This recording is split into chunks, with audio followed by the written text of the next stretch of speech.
3.1운동 우리에게 어떤 의미일까요? 오늘은 이 얘기를 좀 해야겠습니다. 우리나라는 지금 1987년 민주화 항쟁 이후 여야 합의에 따라서 만들어진 헌법에 따라서 국가 시스템이 돌아가고 있습니다. 그런데 그 헌법을 보면요, 지나간 사건들에 대해서 전문에서 열거를 하고 있습니다. 그런데 전문에 보면 가장 먼저 나오는 것이 바로 3.1운동입니다. 그리고 그 이후에 대한민국 임시정부, 그 다음에 4.19 의거가 나옵니다. 그리고 전문 마지막에는 헌법의 시초를 1948년 7월 12일에 제정되고 8차에 걸쳐 개정된 헌법이라고 말을 하고 있습니다.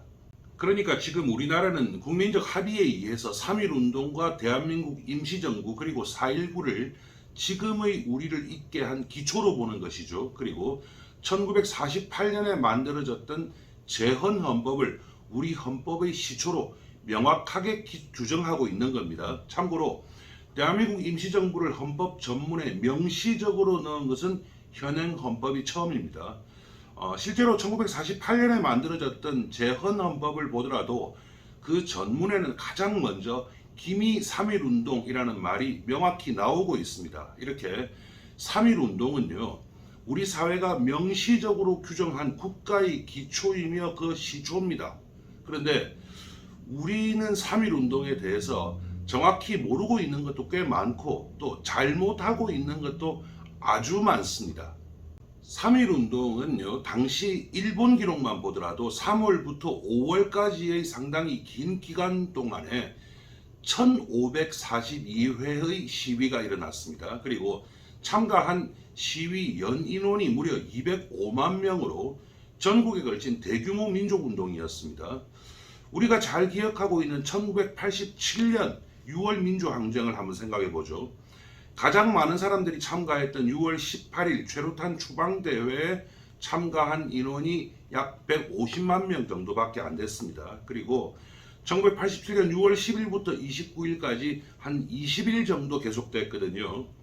시위 횟수에 대해서는 정확한 통계를 보기가 어렵습니다만은 1987년과 3.1운동이 일어났던 1919년의 통신망이나 이동수단 이런 것들을 생각해 본다면 3.1운동이 과연 얼마나 큰 사건이었는지 잘 알 수 있는 겁니다.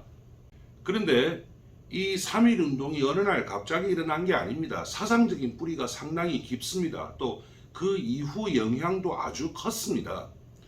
모든 사회 변혁은 세 가지를 필요로 합니다. 제가 3.1운동을 이제 사회 변혁 운동의 하나로 이제 보고 말씀드리는 건데요. 여기서 말하는 세 가지라고 하는 것은 가장 먼저 하부 구조의 모순이 있어야 됩니다.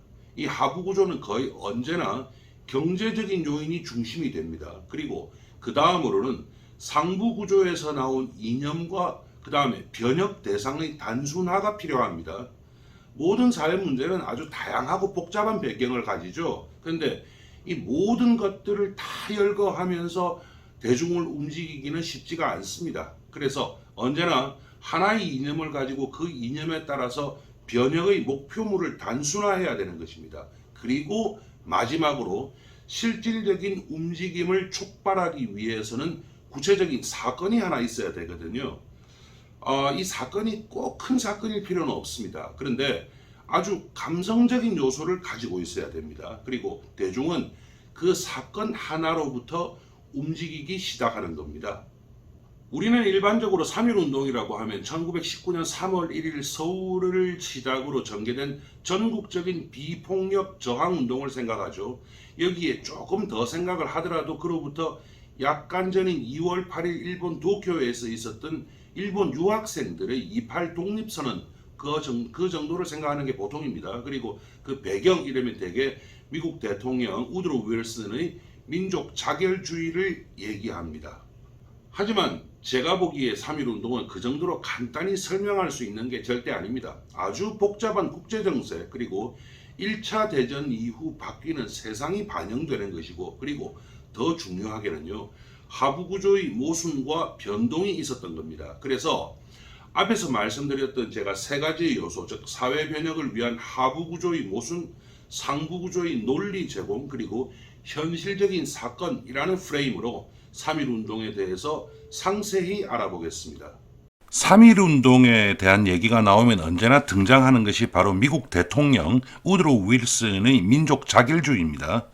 1차 세계대전이 끝나면서 이제 세계 최강국으로 떠오르게 된 미국의 윌슨 대통령이 14개조의 평화 원칙을 내놓았고 이 중에서 대략 한 7개 정도의 조항, 그 중에서도 특히 제10조에 나오는 오스트리아하고 제12조에 나오는 오스만 투르크와 관련한 조항이 바로 민족 자결주의와 직결되는 조항입니다. 이 내용에 대해서는 뒤에 다시 한번 잘 설명드려서 오해를 없도록 하겠습니다만은 사실 이러한 국제적인 분위기는요 어디까지나 상부 구조에 불과합니다. 그리고 이렇게 추상 수준이 높은 국제적인 선언 때문에 당시 조선에서 1500회 이상의 시위가 일어났다라고 보기에는 인과관계의 거리가 상당히 먼 것입니다. 모든 사회 변혁과 그로를 위한 운동은 주로 경제적인 요인을 중심으로 한 하부 구조로부터 출발합니다. 이러한 하부 구조의 모순에 대해서 상부 구조에서 명분과 이념을 투입을 하고 여기에 결정적인 사건이 일어날 때 바로 사회 변혁을 위한 움직임이 구체화가 되는 겁니다.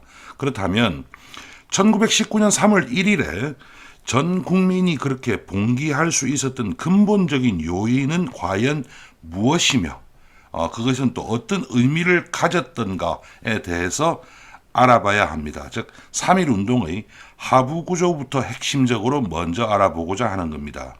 물론 아주 여러 가지가 있습니다. 일본에 의한 조선 병합이 그 민족주의적 시각에서 가장 시초가 되겠죠. 또 토지 측량 사업의 결과 소작농에게는 그 절대적으로 불리한 형태의 토지 지주 지정이 이루어졌다는 것, 또 헌병 통치에 대한 반감 이렇게 아주 여러 가지가 있었거든요. 하지만 가장 핵심적이면서도 직접적인 요인은 바로 당시 일본의 흉년 그리고 쌀소동이었습니다. 이 쌀소동 일본어로는요 고메소도라고 이제 얘기를 하는데 이건 논리 용관을 조금만 잘못 해석을 해버리면 전혀 다른 결론에 이를 수 있습니다. 그래서 차분하게 설명을 드리도록 하겠습니다. 우선 1919년 3월 1일에 3.1운동이 일어났죠. 1918년에 일본에서 흉년이 있었습니다. 그 전에 일본 쌀값은 그다지 큰 변동이 없이 그냥 안정적인 상태였는데 그래서 1918년 여름부터 급격하게 상승을 하게 되는 겁니다. 그 해 흉년도 있었지만 그 외에도 이유가 있습니다. 먼저 일본 경제가 1차 세계대전을 겪으면서 아주 비약적으로 성장을 하게 되면서 잡곡 소비 비율보다 쌀 소비 비율이 늘어나게 됩니다. 즉 주곡 소비 비율이 아주 늘어나게 된 거죠.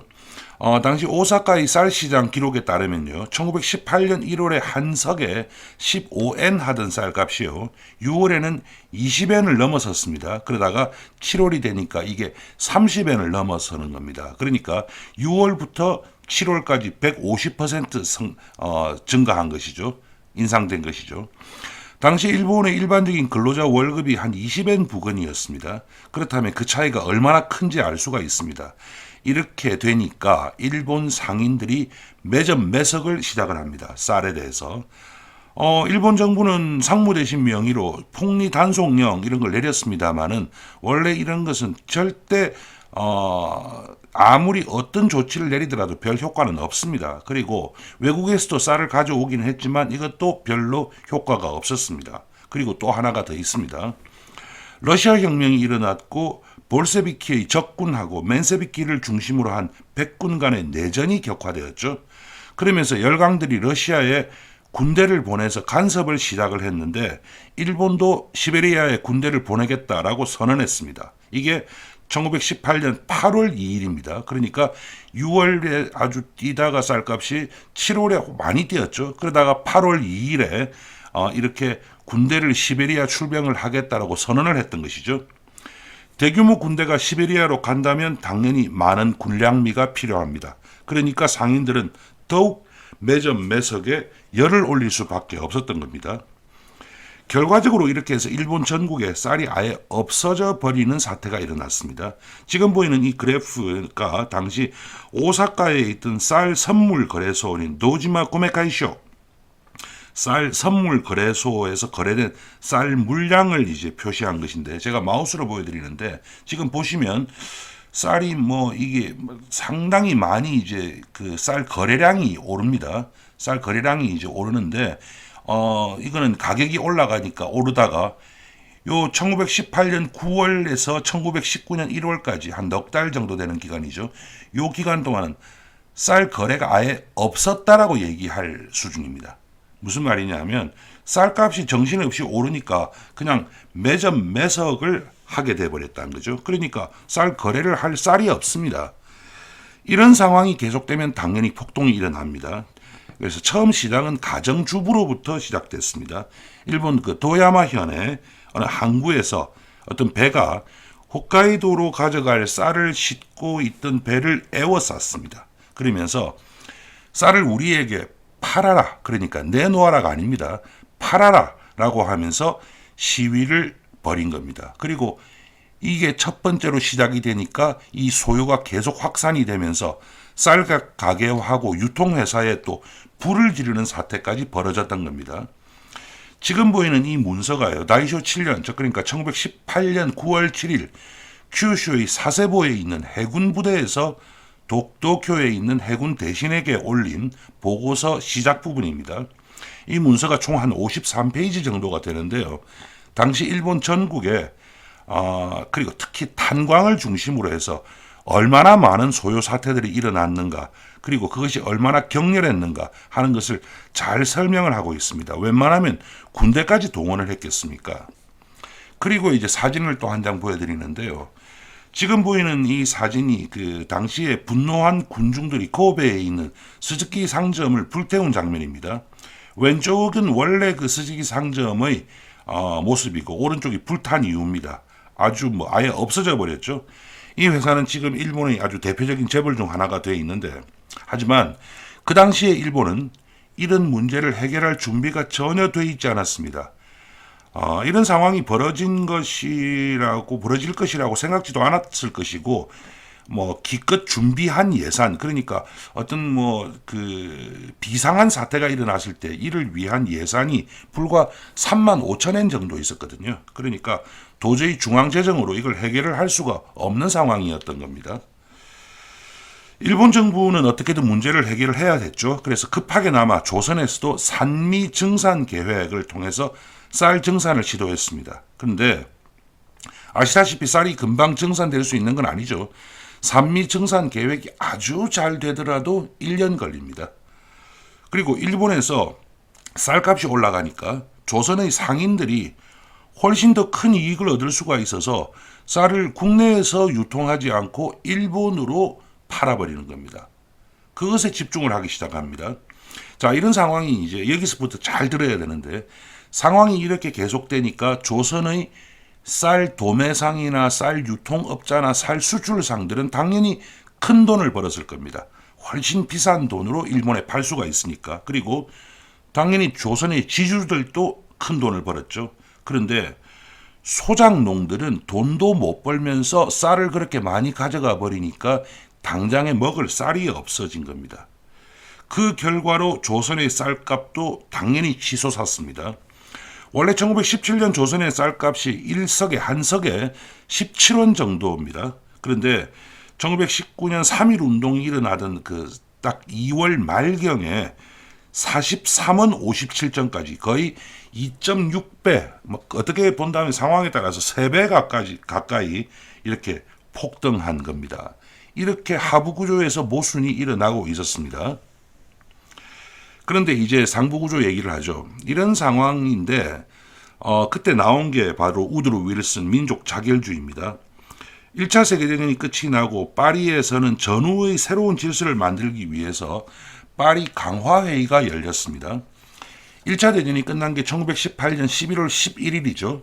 근데 우드로 윌슨이 이미 훨씬 전인 1918년 1월 8일 날 의회 연설을 통해서 14개의 평화 원칙을 발표했습니다. 그리고 이 14개 조가 전쟁이 끝나면서 미국의 공식적인 입장으로 힘을 받게 그렇게 된 겁니다. 지금 보이시는 이 문서가 바로 그 연설문 원본이거든요. 그런데 이 14개의 평화 원칙에 민족 자결주의라고 하는 그 단어는 안 들어가 있습니다. 그런데 그 내용이 그런 내용들이거든요. 그 내용 조금만 알아볼까요?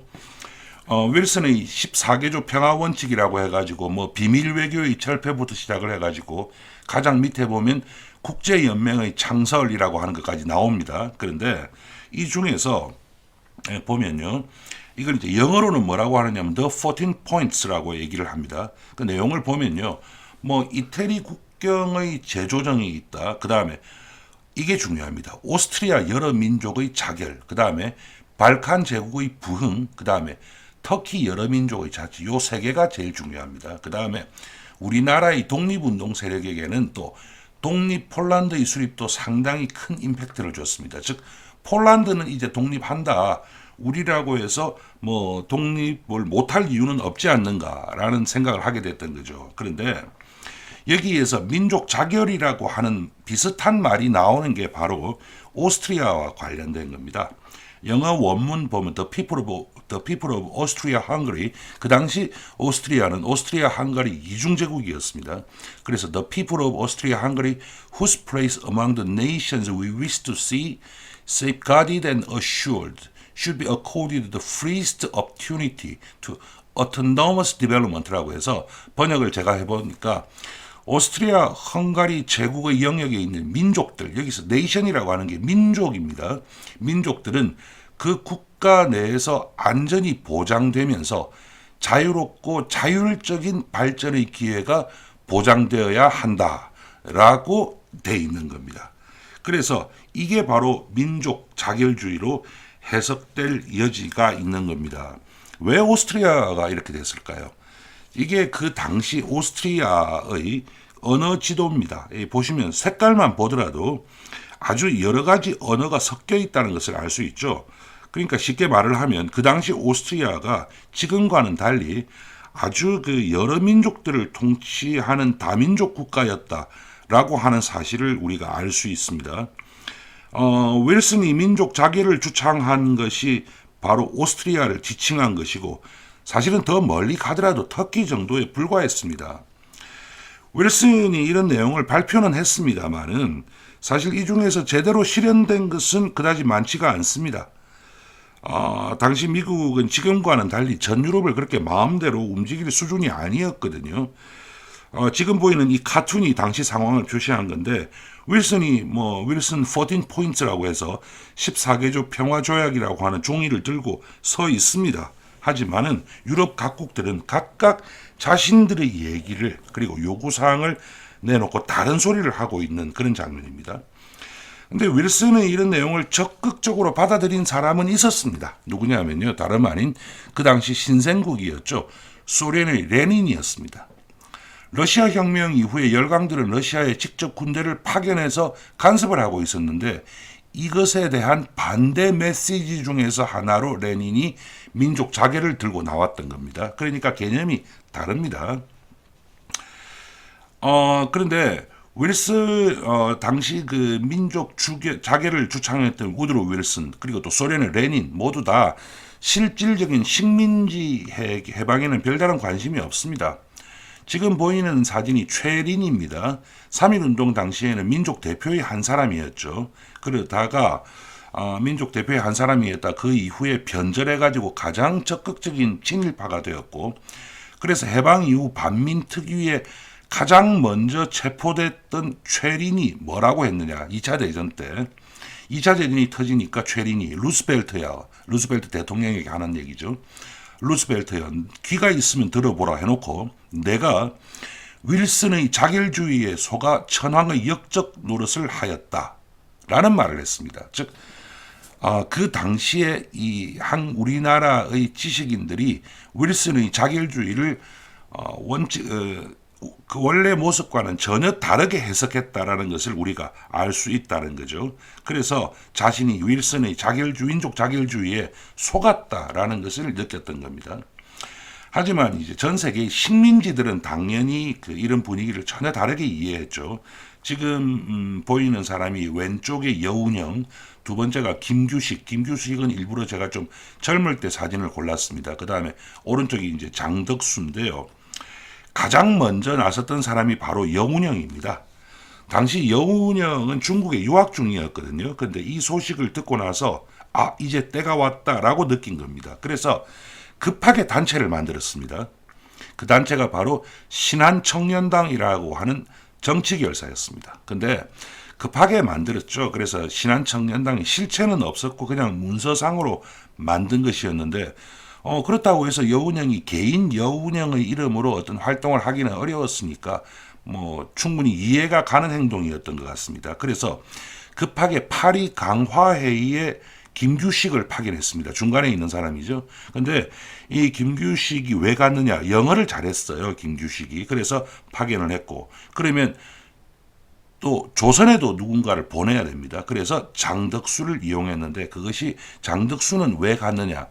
조선에 일본어를 잘하는 사람이 가야 됐던 겁니다. 왜냐하면 일본어 문서라든지 이런 것들을 많이 구해야 되기 때문이죠. 그래서 장덕수가 조선에 와서 그동안 숨어있던 독립운동가들에게 이런 분위기를 전했습니다. 자, 이렇게 해서 하부구조하고 상부구조가 갖추어진 거죠.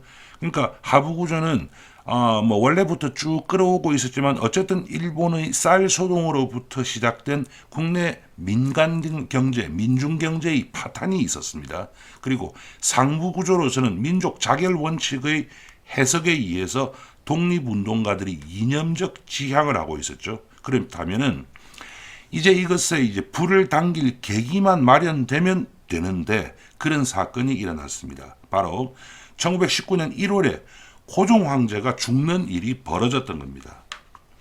1919년이라고 하면요, 아직 조선이 멸망을 한 지 9년 정도밖에 안 된 시점입니다. 그래서 많은 사람들이 왕가에 대해서 아직도 상징적인 의미를 부여하고 있을 때입니다.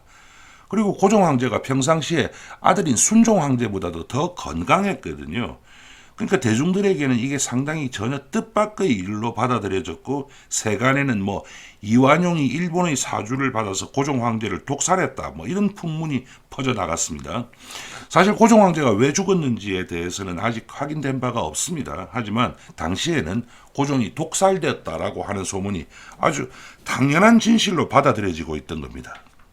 이렇게 해서 3.1 운동의 이제 세 가지 요건, 그러니까 하부구조의 모순, 상부구조의 명분 및 이념 제공, 그리고 촉발 요인이 되었던 사건, 이렇게 3요소가 다 갖춰졌죠. 그러면 이제 행동이 시작될 때죠. 그런데 여기서 우리가 먼저 하나 생각하고 넘어가야 할 게 있습니다. 우리는 3.1 운동에 대해서 얘기를 할 때 언제나 꼭 따라 나오는 말 중에 하나가 민족대표 33인이라는 말을 합니다. 물론 이 사람들은 그 당시 민족을 대표할 만한 수준까지 올라갔던 사람인 것은 사실입니다. 하지만 우리가 이들을 분류할 때는 언제나 천도교, 기독교, 불교 이렇게 주로 종교적으로 나누어서 얘기를 하고 있거든요. 그렇다면 과연 이 3.1 운동을 종교계가 주도했다고 봐야 하는 걸까요? 당시 우리나라에는 종교를 가지지 않은 사람들도 당연히 있었을 것이고, 또 기층민중에게 가장 큰 영향력을 발휘하던 불교계를 대표하던 사람은 33인 중에 3명밖에 없었습니다. 그러니까 이들만이 모든 상부구조를 다 만들었다고 얘기하는 것은 무리가 있는 것이죠. 그리고 민족 대표라고 하는 사람을 언제나 종교에 의해서만 나눈다는 게 상당히 부자연스럽습니다. 실제로 이런 종교계뿐만 아니라 해외에 있는 독립운동가, 그리고 무장투쟁 세력, 그리고 지식인들도 모두 포함이 되어 있었던 겁니다. 이 얘기로부터 시작해서 실제 어떤 일들이 있었는가, 그리고 어떤 행동을 했는가에 대해서 알아보겠습니다. 첫 시작은 만주였습니다. 해외에 있던 독립운동가들이 발표한 대한독립선언서를 지금 이제 보고 있는데요. 근데 이 독립선언서가 정확히 언제 발표되었는지가 약간 불분명하기 때문에 보통 3.1 운동의 시원으로 간주하지는 않습니다. 아무튼 이 독립선언서에 총 39명이 서명을 했는데 문안을 누가 기초했느냐 하면 조소앙이 기초를 했습니다. 그리고 서명한 사람들이 김규식, 김좌진, 이동영, 이동휘, 이승만, 이시영, 박은식, 신채호 이런 사람입니다. 그러니까 지금 이 사람들 이름을 보면 아시겠지만 모두는 아니더라도 상당수가 만주를 기반으로 하는 무장 독립 투쟁에 상당히 몸을 담았던 사람들이다 하는 것을 알 수가 있겠죠. 그리고 이제 국내에서 3.1 독립선언문을 발표할 민족 대표 34명은 주로 종교인들이지 않습니까? 그런데 그 사람들 이름보다 지금 여기에 서명한 사람들 이름이 더 우리에게 잘 알려져 있죠. 그런 면에서 아주 주목할 만한데 이 대한 독립선언서에 아주 중요한 얘기가 들어가 있습니다. 먼저 뭐 독립선언을 했다라고 하는 건 당연한 일인데 거기에 보면요.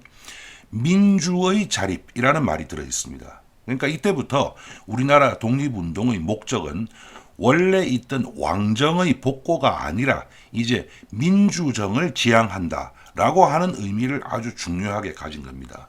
다음이 바로 28 독립선언입니다. 당시 일본 도쿄에 유학 중이던 학생들이 도쿄 YMCA 강당에 1919년 2월 8일에 만났습니다. 이때 학생들이 그 독립선언서 결의문을 발표했는데요. 이 선언문을 기초한 사람이 당시 와세다 대학 철학과에 재학 중이던 이광수였습니다. 이광수는 이 독립선언서를 한국어와 영어 두 가지로 작성을 했습니다. 그리고 이광수와 함께 이 일을 기획했던 사람이 최파룡인데 최파룡이 이광수에게 안전하지 않을 것 같으니까 도피하라 라고 제안을 했죠. 그렇게 해서 이광수는 이때 중국 상해로 도피했습니다. 2월 8일은 원래 이런 독립선언하고는 무관하게 조선 유학생 하구회 총회가 있던 날입니다. 이날 아침에 최파룡이 도쿄에 있던 각국 대사관하고 일본의 의회 의원들, 그 다음에 조선 총독부, 그 다음에 일본에 있는 여러 신문사에 독립선언문을 먼저 발송을 해버렸습니다. 그리고 나서 오후 2시에 그냥 그 하구회 총회 자리에서 긴급 동의사항이 있습니다 라고 해서 얘기를 하라라고 하니까 그 자리에서 조선 청년 독립단이라고 하는 단체를 만들자, 그리고 독립선언문을 채택하자라는 의견을 내놓은 겁니다. 물론 만장일치였습니다. 이에 따라서 독립선언문이 채택되었습니다. 독립선언문 낭독은 백관수가 했는데 그런데 아마 사전에 그 정보가 새 나갔던 것 같습니다. 낭독이 끝나자마자, 그러니까 일본 경찰의 입장에서 본다면 이른바 범죄 행위의 기수가 있자마자 대회장으로 경찰들이 들이닥쳤거든요. 그러면서 약 60명의 유학생들이 체포됐습니다. 그리고 독립선언문을 만든 이광수는 이미 몸을 피한 후였죠. 그래서 주모자인 최파룡하고 백관수 등 총 8명이 기소되었습니다. 그리고 이 이후에도 2월 12일 또 2월 28일 조선인 유학생들이 도쿄의 그 히비야 공원에서 독립선언문 낭독하고 거리 행진을 시도하고 그렇게 재판이 시작됐는데 재판 오래 갔습니다. 그래서 1심 재판에서 가장 무거운 형을 받았던 사람이 최파령으로 금고 1년 선고받았습니다. 그 이후에도 또 항소 절차를 통해 가지고 징역 9개월로 내려갔습니다. 그리고 최종적으로는 최파룡과 서춘 두 사람만 징역 9개월에 끝내 처해졌고요. 다른 모든 학생들은 법원에서 공소를 기각했습니다. 그래서 무죄로 다 풀려났습니다.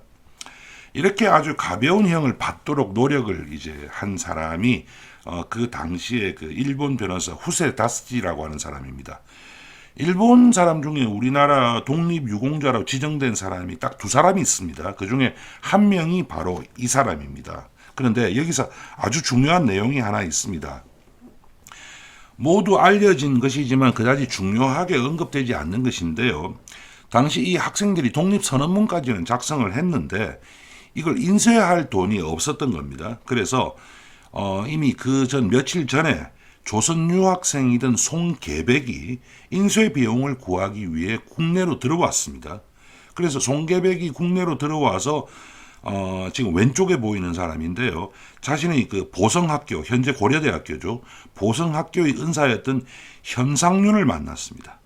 그래서 거사 계획을 얘기를 했더니 현상윤이 당시 그 보성학교 교장이었던 최린, 그러니까 보성학교의 교장 최린하고 그 다음에 오른쪽에 보이는 사람입니다.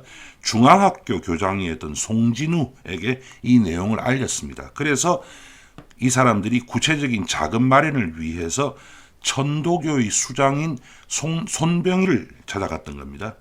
이렇게 해서 천도교를 중심으로 한 국내의 종교계가 이제 개입을 하게 됩니다. 그래서 만주에서 먼저 주로 무장 독립 세력을 중심으로 해외 독립 운동가들이 먼저 움직이기 시작하고, 그 다음에 일본에서는 지식인들이죠. 그 당시 유학생들이면 지식인들이 움직이기 시작을 하고, 그리고 그 독립 선언문이 국내 종교계로 들어갔던 겁니다. 그 당시를 한번 생각을 해보죠. 국내는 당연히 만주나 또 일본 도쿄보다 정부에서는 늦을 수밖에 없습니다. 그리고 당시 천도교가 독자적으로 준비하고 있던 게 있었습니다. 그게 뭐냐면 원래 천도교는 동학에서부터 출발한 것 아니겠습니까? 기본적으로 일본에 대해서는 좋은 시각을 가지지는 못했을 겁니다. 천도교가 그 당시에 뭘 계획을 하고 있었느냐면요, 일본 정부에 대놓고 조선의 독립을 요청하는 건의문을 올리겠다라는 것이었습니다. 물론 건의문 올린다고 해서 일본 정부가 조선을 독립시켜 줄 것이라고는 아마 천도교 측에서도 별로 생각은 안 했을 겁니다. 근데 여기서 강경한 입장을 보인 사람이 있습니다. 바로 지금의 고려대학교 전신이죠. 보성학교 교장이었던 최린이었습니다. 최린은 1945년 해방 이후에 아주 대표적인 친일파로 반민특위에 제일 먼저 체포된 적이 있습니다만, 이때는 가장 독립에 대해서 강경한 입장이었습니다. 사실 3.1운동과 관련해서 최린이 한 역할은 아주 큽니다.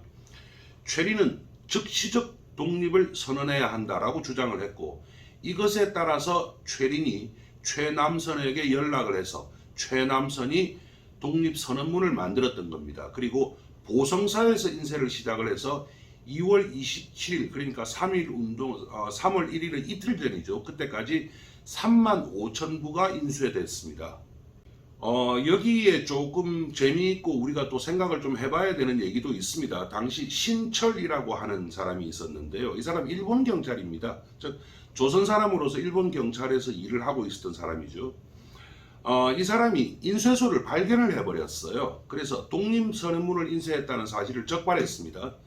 자칫하면 3.1운동 자체가 수포로 돌아갈 순간이었습니다. 그런데 이 신철을 회유해서 3월 1일까지 입을 다물도록 한 사람이 바로 최린입니다. 그리고 신철은 그 이후에 체포당했고 청산가리를 먹고 자살을 했습니다. 아무튼 이렇게 해서 3월 1일이 왔습니다. 그러면 그 직전 일부터 얘기해 보겠습니다.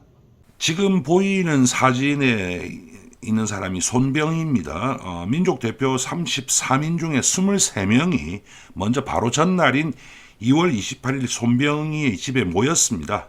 원래는 탑골공원에서 민족 대표 33명이 독립선언을 낭독하고 만세 시위를 일으키자라고 했는데, 이 중에서 박희도가 군중들 앞에서 독립선언서를 낭독하고 시위를 시작하면 폭력 사태가 일어날 수 있다라고 해가지고 당시 요리집이었던 이 태화관으로 장소를 정한 겁니다. 이게 이제 당시 요리집이었던 태화관입니다. 이것 때문에 한 몇 년 전에 우리나라의 그 대중역사 강사가 이른바 뭐 룸사롱으로 옮겼다라고 얘기를 하는데, 그렇게 얘기할 건 아니고요.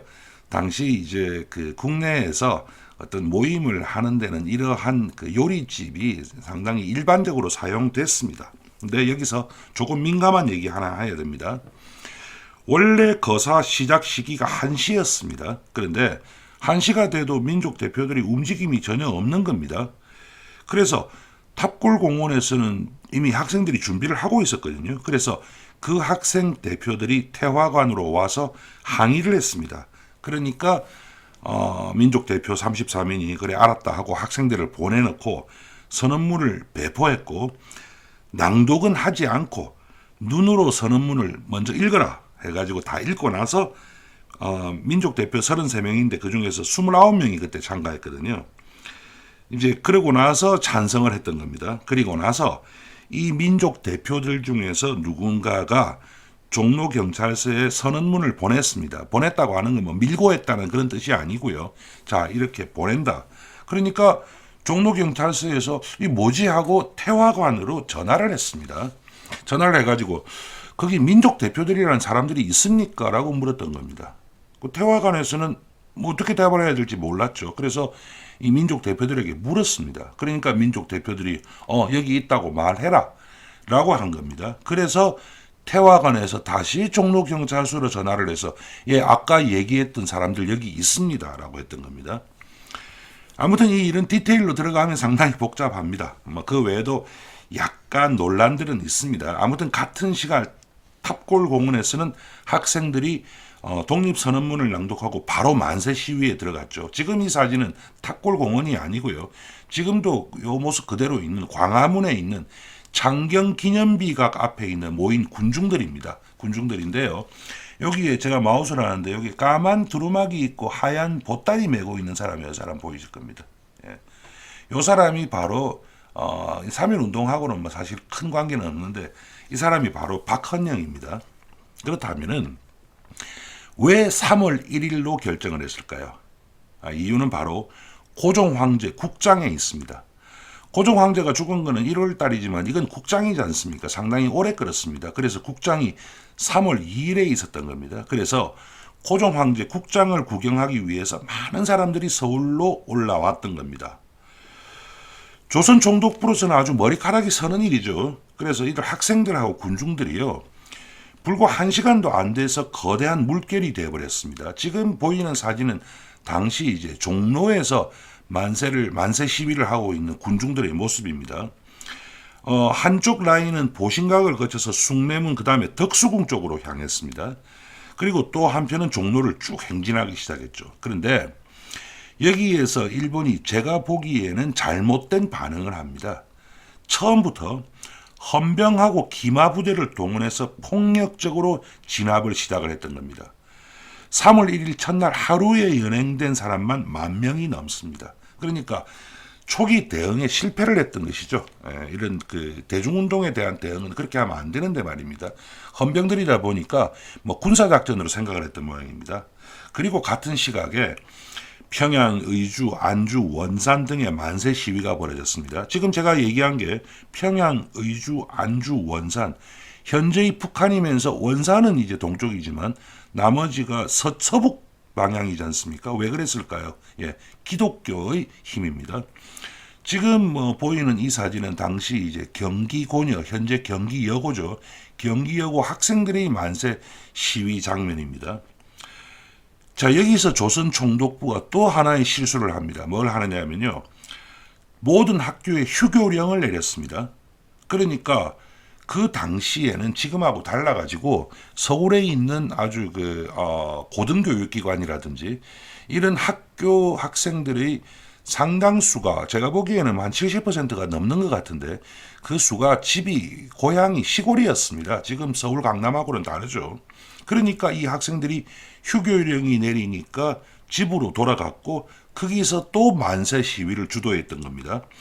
우리가 잘 아는 유관순이 천안인근의 아우네 장터에서 만세 시위를 주도했죠. 그것도 이런 움직임이 일환입니다. 그리고 또 그 진압의 과정에서 많은 일들이 벌어졌던 겁니다.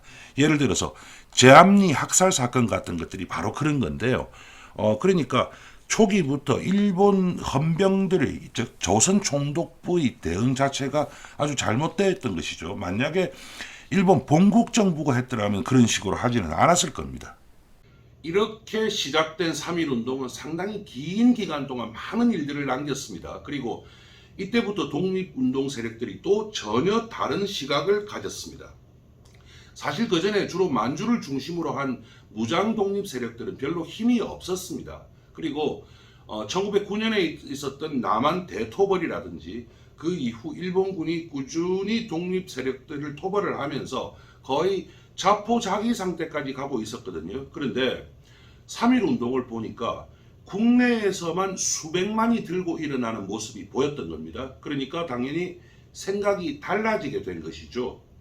여기에 하나를 더 얘기한다면 이게 3.1 운동이 1919년이지 않습니까? 2년 전인 1917년에 러시아 혁명이 일어나서 소련이 건국됐습니다.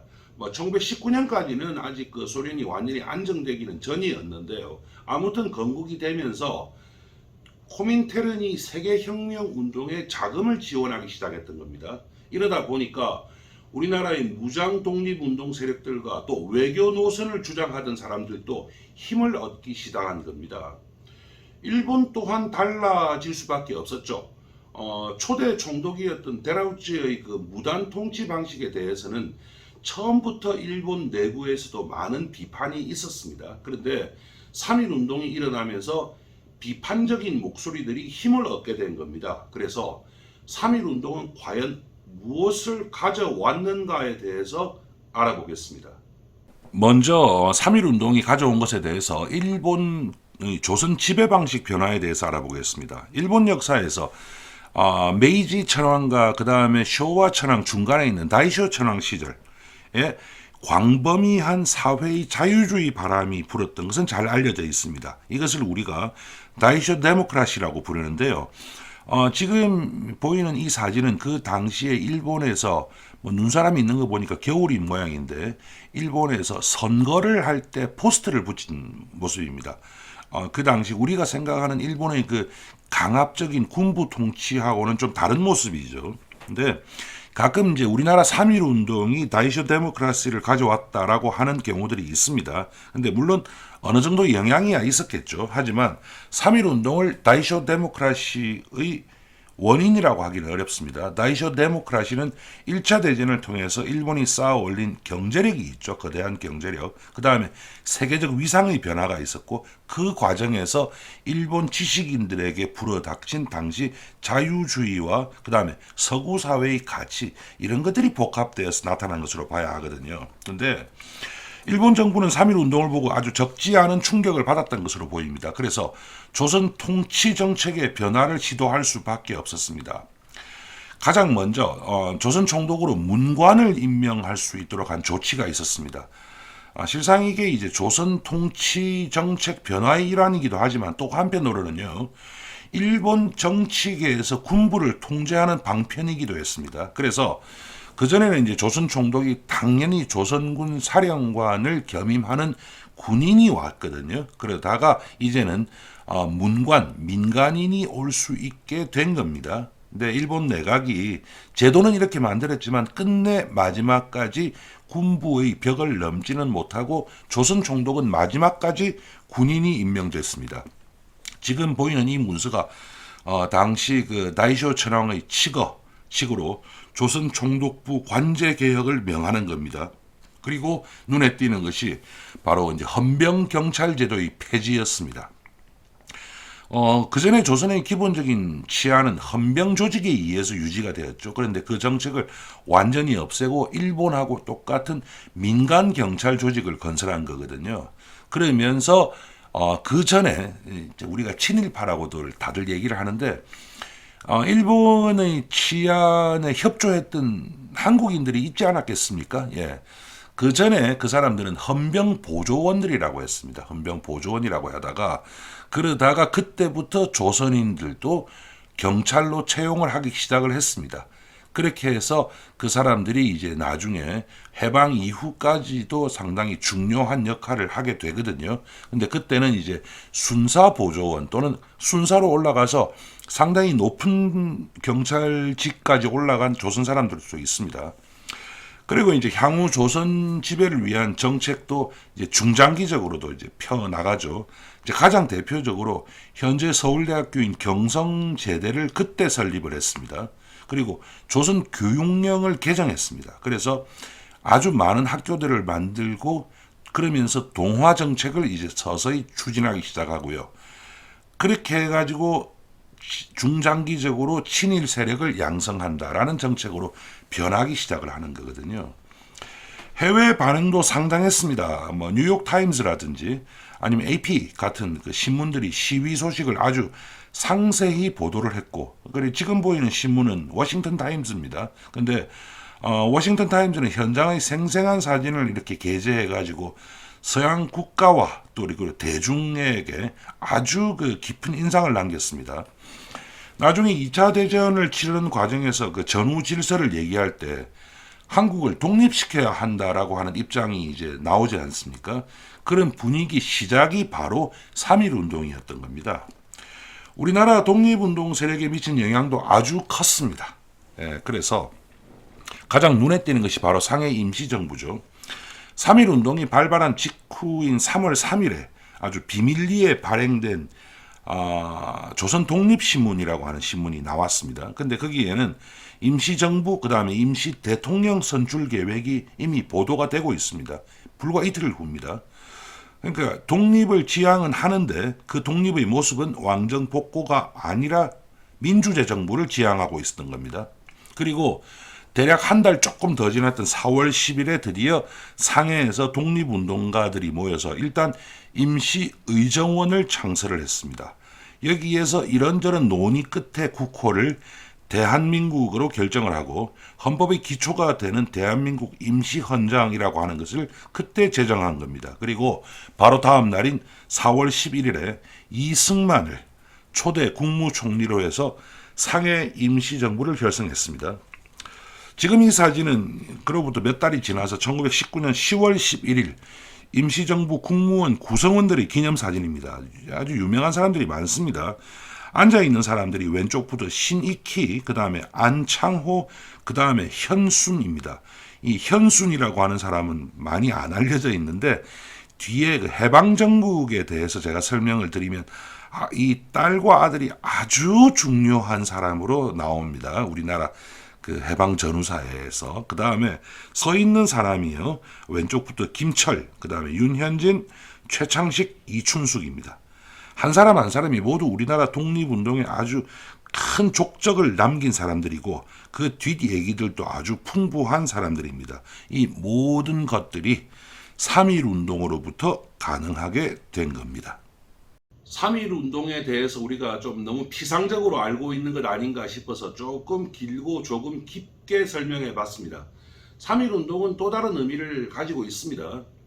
최근까지도 우리나라는 물론 세계 각국에서 일어나는 대부분의 사회 변혁 운동은 어떤 한 사람을 중심으로 일어나거나 또는 어떤 한 사람의 타도의 대상으로 삼는, 그리고 대부분의 경우에는 지배 세력에서 대표자 한 사람, 그 다음에 반대 세력에서 대표자 한 사람을 내세우는 1대1 구도, 더 정확히 말한다면 이분법적 구도에 의해서 대중이 동원되는 모습을 보입니다.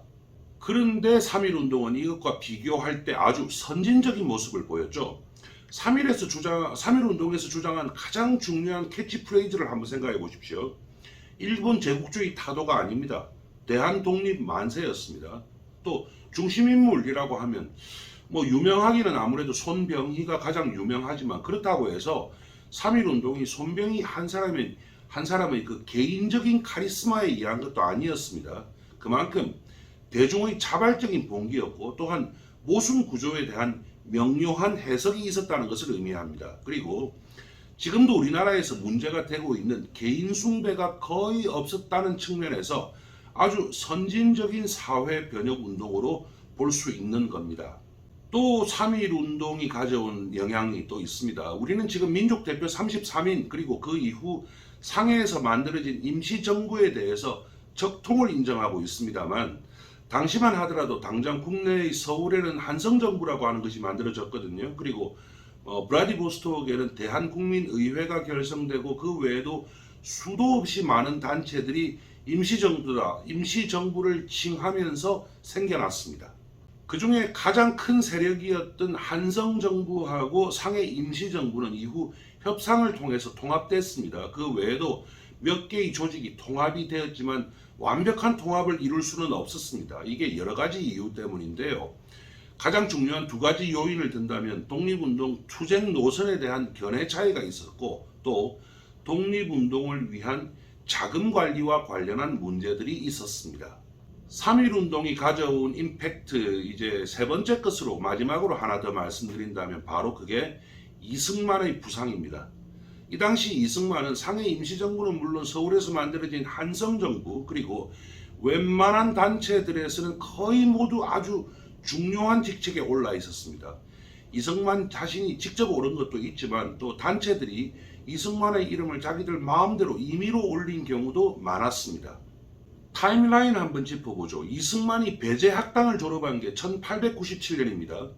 미국으로 건너가서 대학에 처음 입학한 것은 1905년입니다. 그 이후 이승만은 하버드 그다음 프린스턴에서 공부한 다음에 1913년부터 주로 하와이를 기반으로 활동을 시작을 했습니다.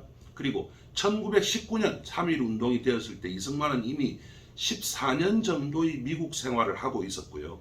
미국에서는 한인 사회의 중심이 되어 있던 겁니다. 당시 독립운동 조직에 대한 가장 강력한 자금원은 이승만이 중심이 된 재외동포로부터의 기부금, 그 다음에 막 생겨난 소련에 의한 지원금이었습니다. 따라서 이승만은 어느 조직에서나 환영받는 존재일 수밖에 없었습니다. 그래서 각 조직들은 이승만의 이름을 항상 위에 올렸던 것입니다. 그 이후에 이승만은 언제나 독립운동 세력의 대표격인 인물이었죠. 그리고 이것이 이승만으로 하여금 해방 이후 대통령이 되는 밑거름을 제공하는 겁니다. 오늘 준비한 거 여기까지입니다. 3.1 운동에 대해서 충분한 이해가 되셨는지 모르겠습니다. 다음 편은요. 중국의 5.4 운동에 관한 겁니다. 3.1 운동과 5.4 운동이 시기적으로 비슷하고요. 또 숫자만 보더라도 3.1 운동이 조금 앞서 있지 않습니까? 그래서 5.4 운동을 3.1 운동의 연장선상에서 이해하는 경우가 많은데 물론 어느 정도 영향이 없지는 않았습니다만 사실은 좀 다릅니다. 그리고 아무래도 중국이 더 큰 나라이다 보니까 세계사적인 임팩트 또한 5.4 운동이 더 크긴 합니다. 그래서 이 5.4 운동과 그것이 가져온 내용에 대해서 우리가 한번 얘기를 해보는 것을 다음 편으로 하겠습니다. 내용이 좋으셨으면 구독 그리고 좋아요 버튼 꼭 눌러주시기 바랍니다. 다음 시간에 뵙도록 하죠. 감사합니다.